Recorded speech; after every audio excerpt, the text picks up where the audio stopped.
আজকে বানাচ্ছি কাতলা মাছের মুড়ো ঘণ্ট। তো মাথাটাকে দেখে তো ভালোই লাগছে। এদিকে পেঁয়াজ, আদা, রসুন, কাঁচা লঙ্কা সব এক জায়গায় রেখে দিয়েছি, আলু কেটে রেখে দিয়েছি, এদিকে গোবিন্দভোগ চাল ধুয়ে রেখে দিয়েছি, এদিকে মাথাটাকে ভালো করে ভেজে তুলে নিয়েছি।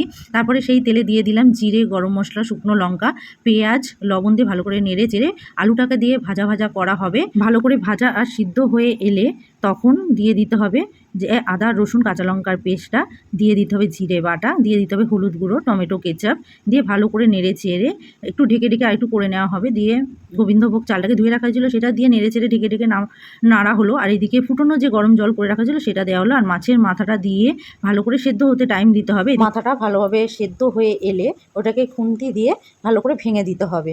বেশ একটু গুঁড়ো গুঁড়ো করে দিলে এদিকে চালও সেদ্ধ হবে, এদিকে মাথাটাও সেদ্ধ হবে। এদিকে হালকা হাতে একটু চিনি দিয়ে দেওয়া হবে, আবারও ভালো করে ঢেকে দিতে হবে। দিয়ে চালটা সেদ্ধ হয়ে এলে গরম মশলা, ঘি দিয়ে নামিয়ে নিতে হবে। তো তোমাদের কেমন লাগলো অবশ্যই জানি। এডিট করতে করতে আবারও জিভে জল চলে এলো। তো সবাই ফলো করে পাশে থেকো, সাথে থেকো।